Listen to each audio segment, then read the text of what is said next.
নমস্কাৰ সকলোকে পুনৰবাৰ স্বাগতম জনাইছোঁ মোৰ অন্য এটি ভিডিঅ'লৈ। এফালে শুকান ৰুটি অলপমান বনাই লৈছোঁ, কিন্তু যে একদম বহুত গৰম দেই।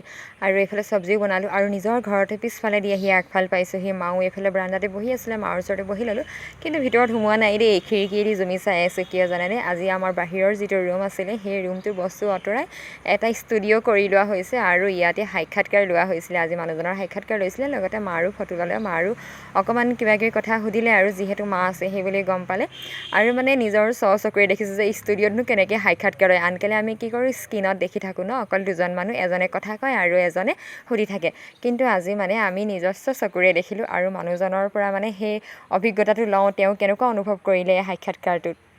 আবেলি সময়ত এনেই অকণমান চোতালতে ঘূৰি ফুৰিছোঁ আৰু আজি আমাৰ ঘৰলৈ সাংবাদিক আহি তেখেতৰ সাক্ষাৎকাৰলৈ আচলতে বিভিন্ন ঠাইত অসমৰ অনুষ্ঠান কৰি ফুৰে, নিৰ্দিষ্ট বক্তা হিচাপে, ভাগৱত ব্যাখ্যা হিচাপে, মানে বিভিন্ন অনুষ্ঠানত ঘূৰি ফুৰে। সেইকাৰণে সাংবাদিক আহি ঘৰত আহি সাক্ষাৎকাৰ ল'লে। এতিয়া মই জানিব বিচাৰিছোঁ যে আজি আপোনাৰ কেনেকুৱা লাগিছে, ঘৰলৈ যিহেতু আহিছে সাংবাদিক, কেনেকুৱা লাগিলে?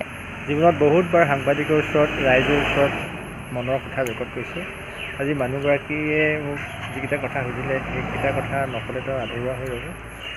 গতিকে ঘৰলৈ আহি যেতিয়া অতিথিয়ে প্ৰশংসাৰে উপচাই দিয়ে, তেতিয়া আচলতে মই নালাগে পৃথিৱীৰ যিকোনো ব্যক্তিয়ে সন্তুষ্টিত হ'ব।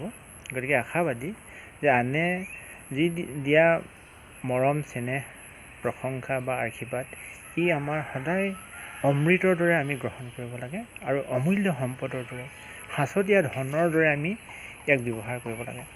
আনে আমাক উচ্ছ্বাসনৰ অধিকাৰী হৈছোঁ বুলি জনমানসত প্ৰচাৰ প্ৰসাৰ কৰি লৈ সেই যিখিনি গুণ, সেই গুণখিনিক লৈ পেলাই আমি কেতিয়াও যাতে আত্মগৌৰৱান্বিত বা মানে দাম্ভিক কেতিয়াও হ'ব নালাগে।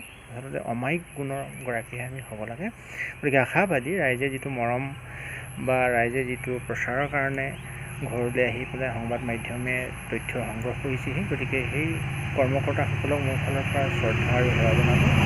আৰু এইকেইষাৰ কথা মোৰ মানুহগৰাকীক হতুৱাই আপোনালোকলৈ জনোৱাৰ বাবে মানুহগৰাকীলৈও মোৰ ফালৰ পৰা মৰম আৰু ধন্যবাদ জনালোঁ। Thank you. আৰু আহিছোঁ দেই, ভিডিঅ'টো ইয়াতে শেষ কৰিছোঁ। আকৌ লগ পাম নতুন এটি ভিডিঅ'ৰ সৈতে।